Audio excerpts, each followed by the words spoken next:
E hoje vamos falar sobre o uso da vírgula, como devemos empregá-la, hein? Quais são as regras e olha, muita gente tem dúvida e por isso a gente chamou a professora de língua portuguesa Sara de Castro. E aí, hein? Você sabe usar corretamente a vírgula?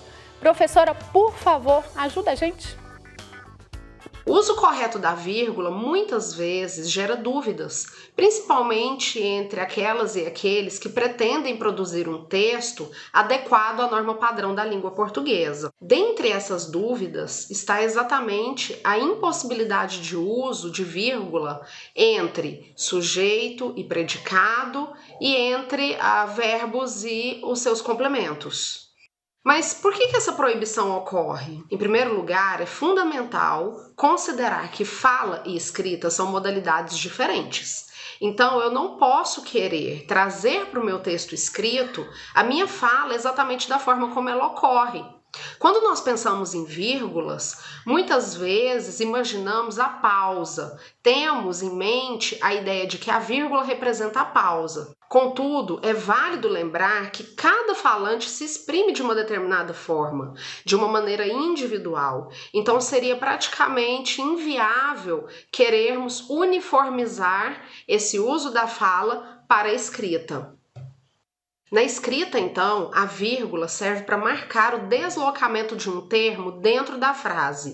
Esse deslocamento, por óbvio, gerará uma mudança na entonação, o que vai conduzir ao efeito de sentido pretendido pelo produtor do texto a ser captado pelo leitor. Se na escrita nós não temos os recursos da fala, então é necessário que se criem aí elementos, símbolos que vão auxiliar nesse processo de construção dos sentidos do texto. Mas voltando à questão da proibição do uso da vírgula nesse caso.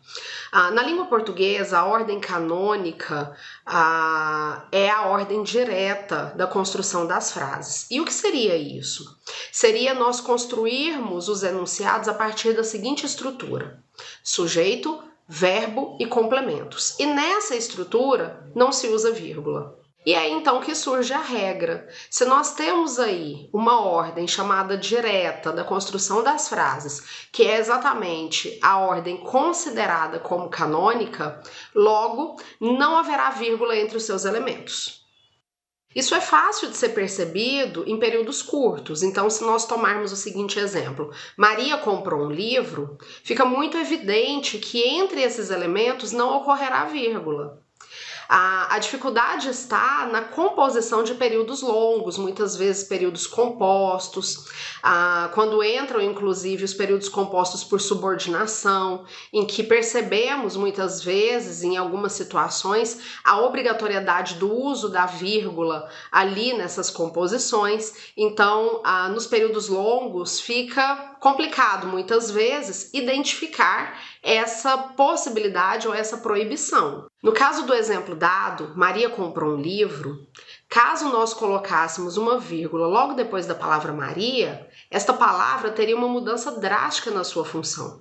Deixaria de ser sujeito da oração e poderia ser compreendida como um vocativo, como um chamamento, o que geraria um efeito de sentido diferente daquele pretendido por quem produziu a frase. Para que os desvios da norma padrão não ocorram em textos escritos, sobretudo com relação ao uso da vírgula, a dica é estudar esses usos obrigatórios, as proibições, então fazer um estudo mesmo teórico com relação a essas questões que estão relacionadas ao uso da vírgula e também realizar muitas leituras, a própria produção textual, a própria prática, que demanda aí do autor do texto a pesquisa, a leitura ali na gramática daquilo que pode enriquecer o seu texto.